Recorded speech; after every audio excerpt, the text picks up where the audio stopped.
Ahojte, tu Lucia z Klarstein týmu. Rada by som vám predstavila našu super vychytávku, náš popcornovač Klarstein. Myslím si, že už dizajnovo vyzerá celkom fajn a myslím si, že na každej party určite ohúrite svojich kamošov alebo nejaký taký filmový večer, určite taký dobrý popcorn padne hot.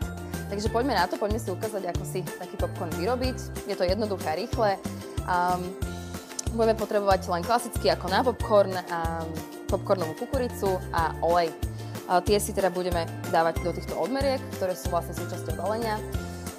Postupujeme následovne, zahrajeme si v podstate prístroj, to už my sme urobili vopred, na také, 2-3 minútky by malo stačiť.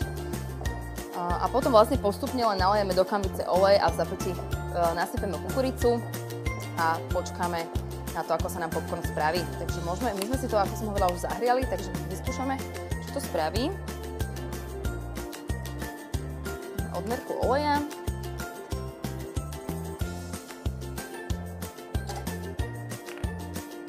Dáme za odmerku kukurice.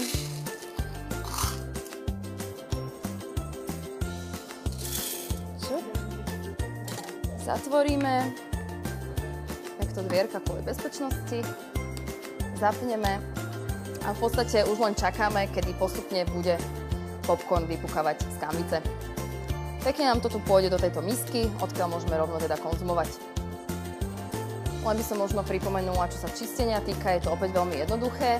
Stačí vlastne vyňať kanvicu z prístroja, tu len pretrieme navlhčenou handričkou, v žiadnom prípade neponárame do nejakej vody alebo do inej kvapaliny, alebo môžeme použiť tzv. Funkciu rýchločistenia, to znamená, že si nalejeme do kanvice zo pár odmeriek vody, zapneme prístroj a v podstate nám to vyvrie a samo sa to vyčistí. Dobre, takže už nám to začalo pomaly pekne vypukávať. Myslím si, že popcorn bude hotový o pár sekúnd. Pekne sa nám to vlastne z tej kanvice vysype až do tej nádoby, takže v podstate žiaden neporiadok. Myslím si, že už by to mohlo byť aj hotovo. Vypneme, pozrieme sa na to. Máme tu ešte takúto páčku, ktorú stačí, keď vlastne takto potlačíme a vysypeme si vlastne vysypeme si ten popcorn vlastne celý takto do tej nádoby. Môžeme servírovať. Myslím si, že toto je len tak na ukážku, samozrejme viac priateľov, viac popcornu. K takému filmovému večeru určite dobre padne.